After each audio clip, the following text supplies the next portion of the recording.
Hey, good morning, everybody. John Caruso coming to you here for the morning of June 18th with a quick look in on the market here. Excuse the attire, but it is casual Friday at Casa de Caruso, and I'm also kind of fighting a little bit of a cold.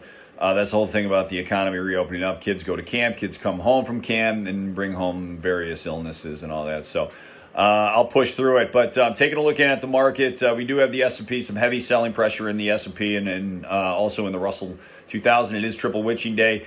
Where all the June contracts expired at the open today. So we're seeing some movement in the markets. That's pretty common, pretty normal.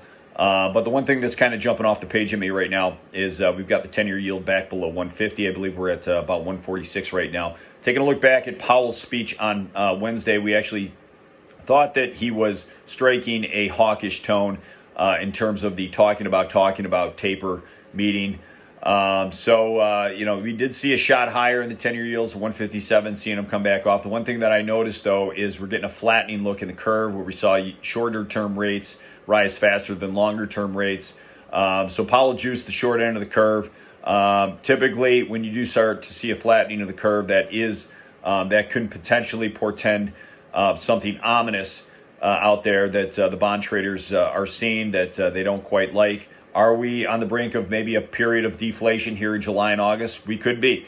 We had July and August pegged as a period of risk for markets. So keep your head on a swivel out there, and certainly, don't just stare at the S&P and the Dow and all that. Know what's going on around you in terms of what the bond market's doing. Know what's going on in a lot of these commodity names that were hot in the first half of the year that are now correcting.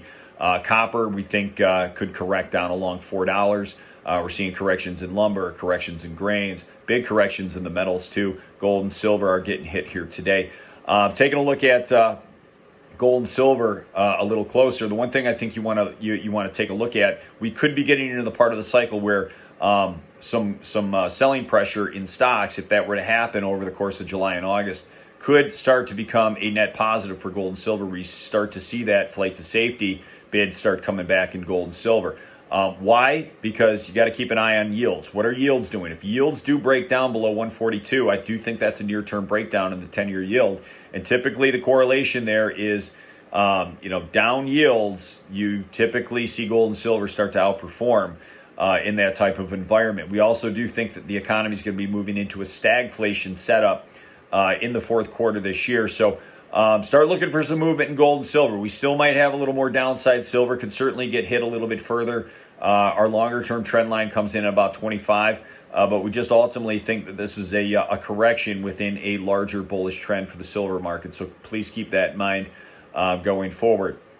That's really all I have for you today. I hope to all the fathers out there, have a great Father's Day. Do whatever it is that you do. Play some golf, and certainly enjoy that family. If you guys like this video, please hit the like button. That's going to only encourage me to do more of these and perhaps put out one on a daily basis if that's what you guys would like me to do. But hopefully that was helpful. Everyone have a great weekend. We'll talk to you next week. Take care.